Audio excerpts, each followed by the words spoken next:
Welcome बिगरान। मुझे telephone line पे join किया है ब्रिगेडियर रिटायर्ड अहमद सईद मिनाज साहब। प्रोफेसर हैं, डॉक्टर हैं, दिफाई तज्जिया निगार हैं, एकेडमिक हैं। ब्रिगेडियर साहब, मैं आपको वेलकम करता हूं अपने शो में। शुक्रिया मेर साहब। आज एक जॉइंट सेशन था, मज़म्मती करारदाद भी जिस तरह मंजूर की गई है। हमारी जाने रसूल सल्लल्लाहु अलैहि वसल्लम और कुरान की हुर्मत पे कुर्बान हो। जिस तरह स्वीडन के अंदर वाक़या हुआ है, अफसोसनाक, दर्दनाक, क्या कहेंगे ब्रिगेडियर साहब? जी बिल्कुल मीर साहब, जो स्वीडन के अंदर की इंतहाई एक जो है बेचैनी वाला एक वाक़या पूरे मुसलमानों के लिए, पूरी दुनिया के मुसलमानों के लिए, कि जिसमें पुलिस की सरपरस्ती के अंदर, सरपरस्ती कहें या उनकी मौजूदगी के अंदर, ईद वाले रोज जो है कुरान की बेरुमती की गई, उसको आग लगाई गई।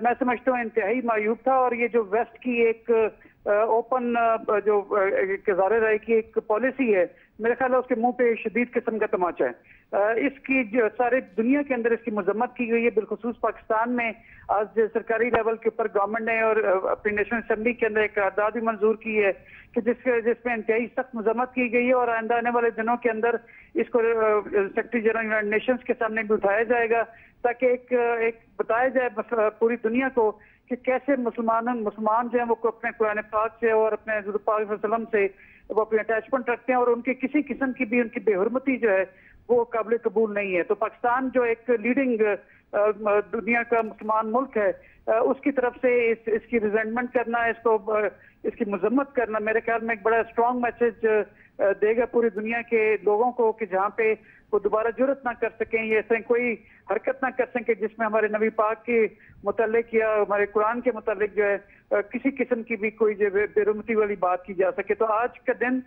जो नेशनल असेंबली ने करारदाद मंजूर की है, मेरे ख्याल में इंतहाई एक बेहतरीन अमल था, जिसमें पूरे पाकिस्तान के जिसमें 25 करोड़ मुसलमान हैं, उनकी जानिब से एक मजम्मती करारदाद मंजूर हुई है। और पूरी दुनिया में इसका मैसेज जाएगा। और पाकिस्तान वैसे भी इस्लाम के लिहाज से नंबरदार है पूरी दुनिया के अंदर, कि वो इस तरह की किसी भी हरकत में फौरन गवर्नमेंट लेवल के ऊपर उसकी रिजेंटमेंट दी जाती है, उसकी मजम्मत की जाती है।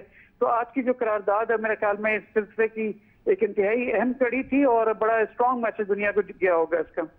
हाँ सर, जिस तरह सारे मुसलमान यकजा होकर एक मैसेज दे रहे हैं और हमारे ऊपर फ़र्ज़ भी बनता है इसके ऊपर, आपको पता है कि पूरी दुनिया के अंदर मुसलमानों का एक ज़बरदस्त रिएक्शन है, एक बड़ा गुस्सा है पूरी दुनिया के अंदर। उसी के साथ ही IMF का प्रोग्राम मिलना, आपको लग रहा है कि सर ये कोई परमानेंट हल है? ये तो टेम्परेरी एक रिलीफ है, इसको परमानेंट हल तो नहीं समझे?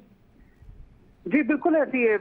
IMF के जितने भी आपके प्रोग्राम्स आप जो जिस मुल्क ने भी लिए हैं, तो बेसिकली आपने अपनी सोवरेनिटी को जो इकोनॉमिक टर्म के अंदर है, जिसकी स्ट्रिंग्स हैं पॉलिटिकल और डिप्लोमेटिक इश्यूज के साथ ये अटैच्ड होती हैं, तो ये वाकई बिल्कुल ठीक आपने कहा कि ये परमानेंट हल नहीं है, ये आर्जी हल है। अब आर्जी हल को कैसे अवॉइड किया जाए, वो आप बेहतरीन किस्म के नेशनल लेवल के ऊपर इकोनॉमिक पॉलिसीज बनाएं। और जैसे कि भी हालिया दिनों के अंदर एक इन्वेस्टमेंट फैसिलिटेशन काउंसिल बनाई गई है, जिसमें चीफ आर्मी स्टाफ उसको एडमिनिस्ट्रेशन और कोऑर्डिनेशन का रोल अदा करेंगे। उसके अंदर मेरे ख्याल में उसके अंदर अगर नेशनल लेवल के ऊपर पॉलिसी जो कि लॉन्ग टर्म, मिड टर्म और शॉर्ट टर्म हो, और फिर उन पॉलिसीज को चाहे जिसकी मर्जी गवर्नमेंट, जिस मर्जी पोलिटिकल गवर्नमेंट हो, वो उन पॉलिसीज से जरा भी जो है वो टाइम में ना जाए, एक फोकस अप्रोच रखें अपने इकोनॉमिक रिफॉर्म्स के लिए। तो इससे ना सिर्फ आपके बैरूनी इन्वेस्टर्स जो उनका एतमाद बहाल होगा, बल्कि आपके जो डोमेस्टिक लेवल के इन्वेस्टर्स हैं उनके एतमाद भी जो है रिस्टोर होगा। तो सिर्फ और सिर्फ आपके जो इकोनॉमिक रिफॉर्म्स हैं वो सिर्फ आपको IMF के चंगल से निकाल सकते हैं। आप जिससे पैसे लेंगे वो आपको ना सिर्फ आपके इकोनॉमिकली आपको बांध के रखेगा, बल्कि आपके जो डिप्लोमेटिक और पॉलिटिकल इनिशिएटिव्स हैं उसके अंदर भी खातिर खा उस पर इफेक्ट होता है, उसको डेंट पड़ता है। तो अब मेरे ख्याल के अंदर आप जब आप IMF की तरफ जाएंगे तो आप स्ट्रिंग्स, इस तरह की जो लिमिटेशन है उनका सामना करना पड़ेगा। तो जब भी आपने भरपूर तरीके से अपनी खुद मुख्तारी को एक्सरसाइज करना है, आपको बिल्कुल आप पे लाज़िम मलज़ूम है कि आपकी इकोनॉमी जो है वो आपकी बेहतरीन हो। और उसके लिए जो भी काउंसिल बनाई गई, मेरे ख्याल के अंदर ये बेहतरीन किस्म का एक प्लान है। और ये पाकिस्तान को आइंदा आने वाले दिनों में इसके इकोनॉमिक रिफॉर्म्स के लिहाज से और उसकी माशी लिहाज से जो उसकी सेहत है पाकिस्तान की, उसको बेहतर करने में कलीदी किरदार इख्तियार करेगी। सर, IMF का प्रोग्राम तो मिल गया, इसके जो शराइत हैं उसका डायरेक्ट बोझ तो अवाम के ऊपर आएगा। جی بالکل، اس میں دیکھیں ابھی جو بھی 40 ارب کے تقریباً مزید ٹیکس ہیں، اگر میں غلط فگر نہیں کہہ رہا، وہ اربوں کے ٹیکس ہیں جو کہ ہم جو عوام کو برداشت کرنے پڑیں گے. تو عوام کو جب اس طرح کا بوجھ پڑے گا تو انفلیشن بڑھے گی اور قیمتیں بڑھیں گی، کیونکہ کوئی بھی جو تاجر ہے یا انڈسٹریز ہے وہ نقصان میں چیزوں کو تو نہیں بیچے گا. تو آپ کو ٹیکس لگانے پڑیں گے، اور IMF کی جتنی شرائط ہیں، جو آپ کی جتنی کموڈیٹیز ہیں یا سروسز کی جو ریٹس ہیں، اس کو بڑھانا پڑیں گے. تو الٹیمیٹلی جو اس کا رزلٹ ہے وہ بوجھ جو آپ کے عام عوام پہ پڑے گا. اب یہ عام عوام پہ جب بوجھ پڑے گا تو جو اس کو پریزنٹ پولیٹیکل گورنمنٹ ہے، اس کی جو پولیٹیکل ایک اسٹینڈنگ ہے معاشرے کے اندر، اس پہ بھی ایک نیگیٹو اثر پڑا ہوگا. لیکن کوئی بھی پولیٹیکل پارٹی نہیں چاہے گی کہ اس کی پولیٹیکل ریپو کے اوپر یا اس کی پاپولیرٹی پہ جو اثر پڑے. تو میں سمجھتا ہوں کہ یہ جو ابھی اسٹیپس لیے ہیں IMF کے ساتھ، یہ پاکستان کی سالمیت جو اکنامک لحاظ سے اسے کرنے کے لیے ایک صحیح مجبوری والا اسٹیپ تھا. اور مجھے جیسے کہ ابھی ہمارے جو ساجدار صاحب ہیں اور پرائم منسٹر صاحب ہیں، ان دونوں نے ادا کیا ہے کہ اللہ سے دعا ہے اور اس طرح کی پلاننگ ابھی کی جائے گی کہ آخری IMF پروگرام ہو کہ جس میں ہم کسی کے سامنے کشکول پھیلائیں گے. لیکن ابھی جب تک آپ کی strong foreign policy coupled with آپ کی اکنامک پالیسیز نہیں ہوں گی تو آپ اس طرح کے IMF کے جو پروگرامز ہیں ان کے نیچے دبتے چلے جائیں گے، اور آنے والے دنوں میں پاکستان کی جو سالمیت ہے میرے خیال میں اثر کو ایک نیگیٹو اثر پڑے گا. تو ابھی تمام پولیٹیکل لیڈرشپ کو ایک مل بیٹھنے کی ضرورت ہے. تو جس کی چاہے گورنمنٹ ہو تو وہ بجائے ایک دوسرے کی ٹانگیں کھینچتے ہیں کہ پاکستان کی خاطر ایک ایسی نیشنل پالیسی، ایک ایسا نیشنل ریفارم، ایک ایسا لائے ملک تیار کریں کہ آنے والوں میں دنوں میں پاکستان کی معاشی حالت بہتر ہو، کیونکہ جس کے گھر میں دانے اس کے کمرے بھی سیانے ہوتے ہیں.